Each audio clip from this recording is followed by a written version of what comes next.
போன மாசம் ஆடு வாங்க காசு வாங்கிட்டு போனியே, ஆடு எங்கயா? என்னைய முழிக்கிற? சந்தைக்கு போய் ஒரு ஆடு வாங்கினமா, அந்த ஆட்டை வித்து ஒரு மாட்டை வாங்கினேன். மாட்டை ஒரு மாமரத்துல கட்டி வச்சு பாலை கறந்தேன். மாடு எட்டி உதைச்சுது.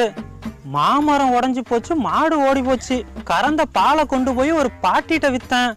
பாட்டி ஒரு சொம்ப கொடுத்துச்சு. சொம்ப கொண்டு போய் கிணத்துல போட்டேன். கிணறு தண்ணி கொடுத்துச்சு. தண்ணிய கொண்டு போய் செடிக்கு ஊத்துனேன். செடி பூவை கொடுத்துச்சு. பூவை கொண்டு போய் புள்ளையாரு தலையில வச்சேன். புள்ளையாரு ஒரு தேங்காவை கொடுத்தாரு. தேங்காயை உடைக்க கல் எடுக்க போனேன். கல்லு சேரா இருந்துச்சு. சேத்த கழுவ குளத்துக்கு போனேன். குளம் ஃபுல்லா மீனா இருந்துச்சு. மீனை பிடிக்கலான்னு வலை எடுக்க போனேன். வலை ஃபுல்லா பொத்தலா இருந்துச்சு. ஒத்தலை அடைக்கலான்னு ஊசி எடுக்க போனேன். கடைசியில அந்த ஊசியும் தேங்காயும் உருண்டோடி போச்சுமா. ஏ அப்பா, வாயால வடை சுடுறவனை பார்த்திருக்கேன். இவன் ஒரு